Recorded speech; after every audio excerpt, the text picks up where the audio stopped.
জেলা মহিলা তৃণমূল কংগ্রেসের ডাকে ইসলামপুর শহরে আয়োজিত হল মহিলাদের রাজনৈতিক কর্মসূচি।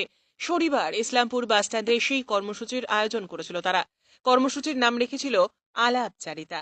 ইসলামপুর বাসস্ট্যান্ডের ওই কর্মসূচিতে ছিলেন রাজ্য তৃণমূল কংগ্রেসের সভানেত্রী চন্দ্রিমা ভট্টাচার্য, রাজ্যের মন্ত্রী গোলাম রাব্বানি, ইসলামপুর পুরসভার চেয়ারম্যান কানাইলাল আগরওয়াল, মহিলা তৃণমূলের রাজ্য সম্পাদিকা পম্পা সরকার, জেলা পরিষদের সভাধিপতি পম্পা পাল সহ অনেকেই।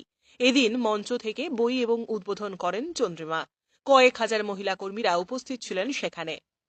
আমরা যে খালি নির্বাচনকে কেন্দ্র করে করি না, তবে অবশ্যই রাজনৈতিক দল, সেই প্রত্যেক রাজনৈতিক দলের কাছে নির্বাচন একটা বড় পরীক্ষা থাকে।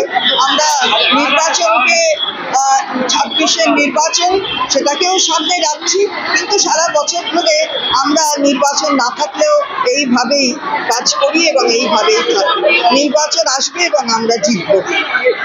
বললেন মহিলাদের সমান সমান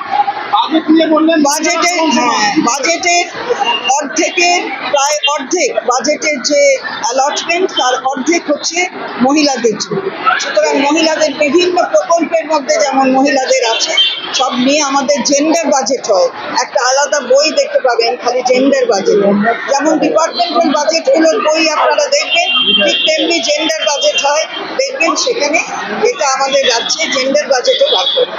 সেটা তো কে প্রতিনিধি এখান থেকে দেবে উত্তর দিনাজপুরে, সেটা একটা জায়গা ধরে আপনি খালি মনে করবেন না। এখানে কিন্তু টিকিট যা দেয় আর আমাদের যা মহিলা বিধায়ক, আর তার সাথে আপনি কি কোথাও দেখেছেন যে কোনো রাজ্যে অর্থমন্ত্রী আর শিল্পমন্ত্রী সব মহিলা হয়? এটা দেখেছেন? তাহলে টিকিট প্রতিনিধি সেটা দল ভাববে কোথায় কাকে প্রতিনিধি করবে। জানি না, এসছে আমার নেত্রী, সভানেত্রী বলছে না, আপনি একবারে বলবেন না, আমরা খুব সচেতন। কোন চ্যানেল আপনি? উত্তরবঙ্গ সেখানে বাইরে মাইক দেখেছি? কোথায় বাইরে মাইক? চোং আছে? এটা হচ্ছে সাউন্ড বক্স, এটা করা যায়।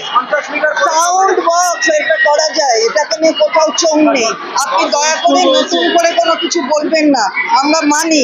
কিন্তু যখন হাইকোর্ট বলছে রবিবারে মাইক বাজাতে পারবে, সেটা তো কিছু বলছেন না। সেটা বলছেন ঠিকই, সেটা কিছু নিয়ে উত্তরবঙ্গ সমালোচনা করলো না তো। তাহলে ব্যুরো রিপোর্ট, সোনার বঙ্গ নিউজ।